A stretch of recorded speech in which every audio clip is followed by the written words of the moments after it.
The settings you use can make or break your aim, and with the right ones, it can help you get better in seeing enemies and engage in gunfights easier.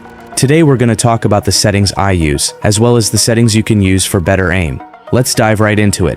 First up, manual scoping. This just means you aim and fire using separate buttons instead of using the ADS to fire button. I always keep the ADS to fire button and the hip fire button side by side.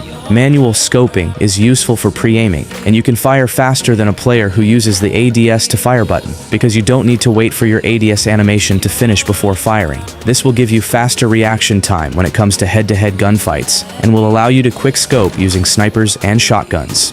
To set this up, dedicate one finger for the ADS button and one finger for the firing button.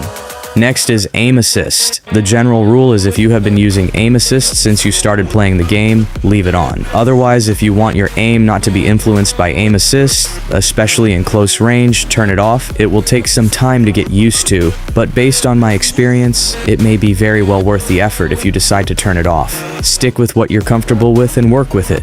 For the HUD, I suggest you use 3 or more fingers to utilize a claw setting. More fingers means more control in your movement and firing button.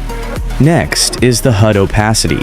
Unlike PC or console gaming, we view and toggle our controls in the same screen without the presence of a controller. Having your buttons or controls on your screen may be distracting to some people, and that's why it may be beneficial for most people to lower your HUD opacity. I generally keep the buttons on 25 or less, but if I adjusted my HUD, I would keep it on 75, and once the muscle memory sets in, I'll put it all the way down to 0. It's always better to see more of what's happening on your screen. I keep my mini-map's opacity to 80, but you can experiment on what works best for you.